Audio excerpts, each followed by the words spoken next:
Hello everyone. I did this vlog just to share or give awareness about what had happened to me. I have a syndrome called Ramsay-Hunt syndrome, which is a complication of shingles. Nagka-shingles po ako kasi ako started on January 7, 2025. As I remember po, my last duty was on January 3, and then I got a flu shot in the morning, and I have so many patients that time, and marami din pong may lagnat, and I already experienced patients with shingles, but not at that time na January 3 po, before pa. And then Saturday and Sunday, around Saturday in the evening, I've noticed na parang may lymph nodes na ako or kulani dito sa left side ko. So, hindi ko muna siya pinansin kasi sabi ko nga nagka-flu ako. And then, around Monday morning, nag-duty ako. Ulit, nag-flu vaccine kami sa mga tao. Around Tuesday in the morning, pumasok po ako. And then, I've noticed na makati ako dito. And then, after, kung naligo, naglagay ako ng kating ko, nag-skincare ako, naglagay ako ng moisturizer. And then, nagpabango ako. So, I noticed na parang makati pa din siya. So, hinayaan ko lang siya. Pero kinamot ko siya, nilagyan ko siya ulit ng kating ko. And then, pumasok na ako sa work.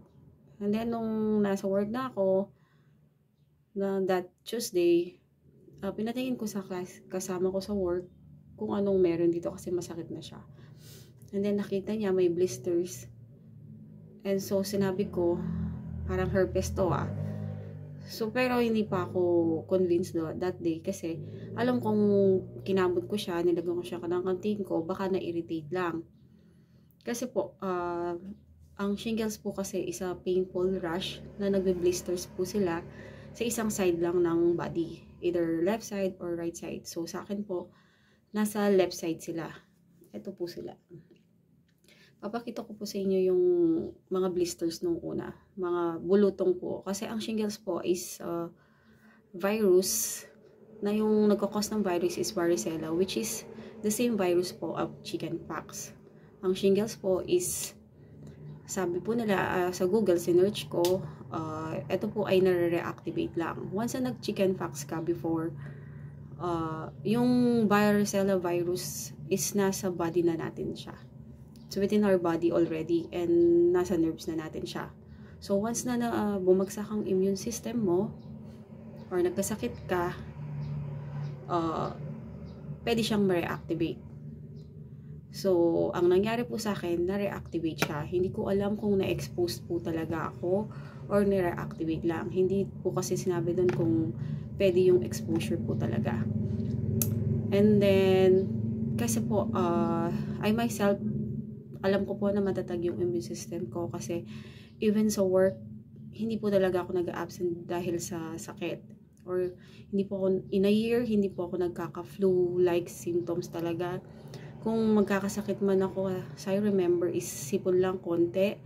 Then the following day, wala na. Kasi inumin ko lang siya ng tubig or cetirizine lang, like that. And then, kahit lahat po dito sa bahay, minsan nagkakasakit na ako, hindi.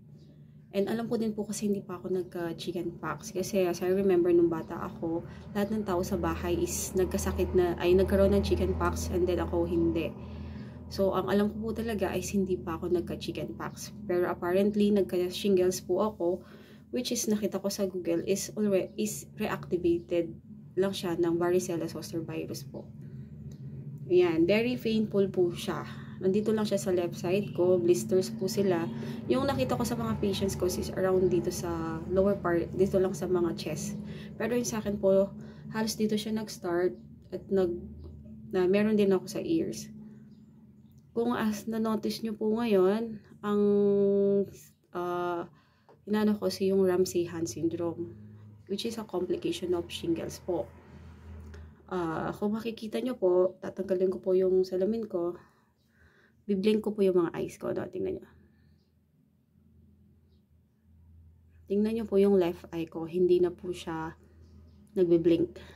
Mag-i-smile din po ako. Hindi rin po pantay. Asymmetrical na po yung lips ko. This is, I've noticed this around January 19. So it's already 5 days ago. 19 in the morning po, or no, I thought it's Saturday in the evening pa after we got into the beach po. Kasi parang napansin ko, parang namumula yung eyes ko. And then, nagdodrooling na po pala. And then, Sunday in the morning, napansin ko, but parang hindi napantay yung lips ko. Kasi habang kumakain ako, nag-toothbrush ako, parang may na-notice akong iba. So, I look in the mirror, tinignan ko, binidyo ko po yung sarili ko. Then, nakita ko asymmetrical na po sila. Actually, sa 5 days po to, medyo gumagalaw na to. Pero, on my first video po talaga, hindi po gumagalaw yung dito ko. What I did is, nung una, syempre, nung nakita ko, symptoms po kasi ng Ramsay-Hunt syndrome is a paralysis on the other side or other side of your face, tinnitus or yung parang may narinig ka sa ears, hearing loss, tsaka yung vertigo. Apparently po wala po akong na anong ibang symptoms aside from the left side paralysis po. So, na-paralyze na siya kasi kung itisin niya, hindi na ganda yun po yung ngiti ko. Then, yung eyes ko, hindi na siya nagbe-blink. This is my 5th day already. Nung nalaman ko yon, medyo na-down ako. Sabi ko, ano kayang nangyari? Ba't nagkaganito ako? And then, akala ko nung una baka Bell's palsy. Pero nung sinearch ko po kasi, malabo siyang Bell's palsy kasi nagkaroon po ako ng shingles, which is a complication nga po ng Ramsay-Hunt syndrome. Hindi ko rin siya inisip na stroke kasi alam ko pong hindi naman ako mataas ang BP and healthy naman po ako kumain. That day, Sunday in the morning, nung nakita ko po, medyo parang bumagsak po yung mundo. Isip ko bakit nangyari. Kasi ang alam ko talaga matatag yung immune system ko. Even nung COVID po, buntis pa ako noon, hindi po ako nagka-COVID. Hindi po talaga ako nagkaka-flu. Kaya hindi ko rin alam bakit na weak yung immune system ko. So I remember lang is siguro ng mga holidays, medyo puyat. Pero for 9 years naman kasi, since may kids ako, talagang interrupted na po yung tulog ko. And siguro, I must admit po na before that, nagne-Netflix ako. Minsan nakakatulog na ako 11 or 12, gigising ng 5 AM para asikasuhin yung mga bata kasi nag-aaral sila. Siguro yun lang. Pero, basically po talaga is routine ko na yun since yung mga bata is I need ko po talaga silang asikasuhin. And then, yun. Nung nakita ko nga yun is bumagsak yung inisip ko ano nang mangyayari. Nakalib na ako ng 1 week. Tapos, parang ayokong sabihin sa family ko, ayoko rin sabihin sa asawa ko kasi baka mag-alala siya. Actually, dalawa lang po kami nakakalam ngayon, which is, another one is po yung doctor namin kasi kinonsult ko siya nung bakit nagkaganito. Kasi before that, nung nagpa-derma ako nung Saturday of January 4 ata.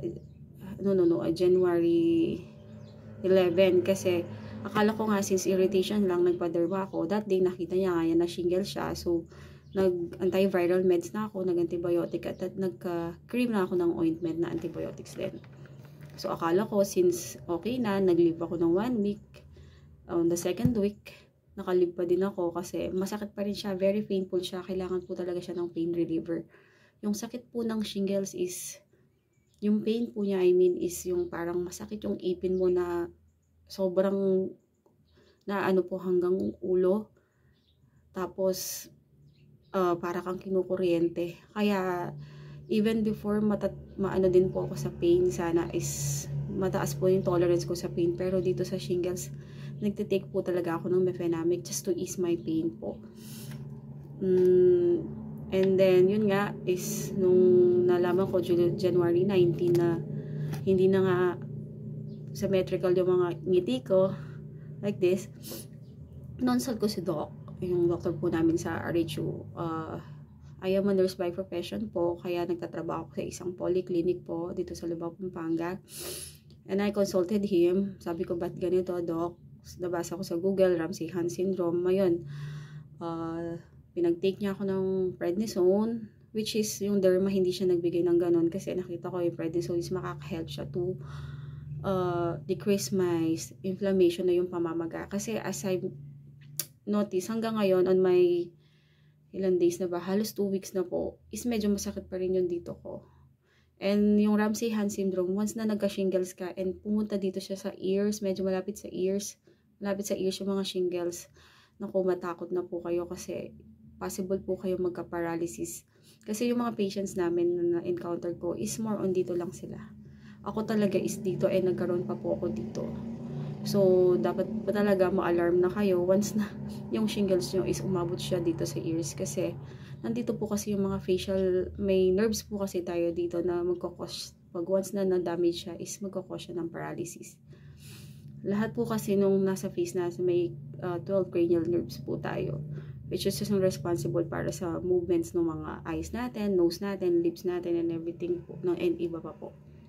Facial muscles natin. Ayun.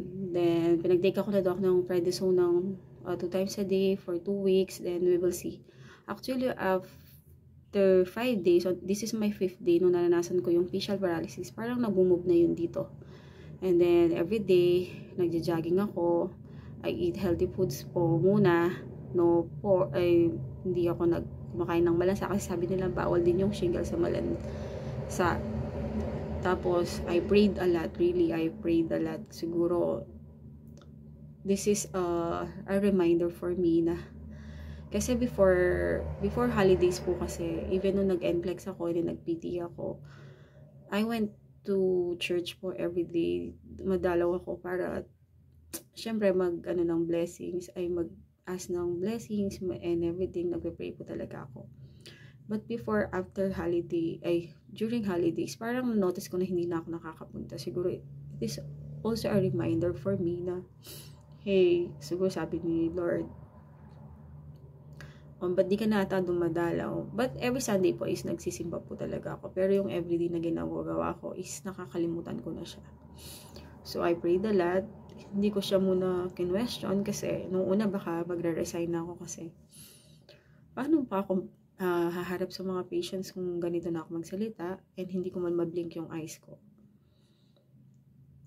So, after siguro 1 or 2 days, na-realize ko na this is just a disability. And kahapon, yesterday, January 22, ang nabalitaan akong news na one of my kakilala lang, acquaintance lang sa school is na-aksidente sila and got a coma po. So, luckily, naisip ko, maswerte pa rin po ako.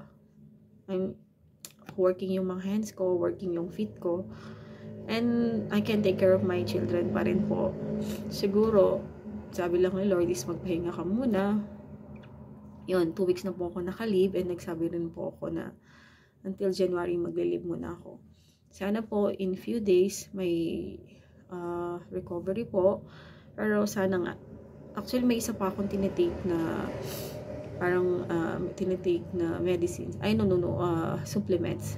Ito yung iniinom namin and even yung mga bata iniinom nila ever since na nag-purchase kami ng ganito kasi even before po talaga is mahilig ako sa mga herbal.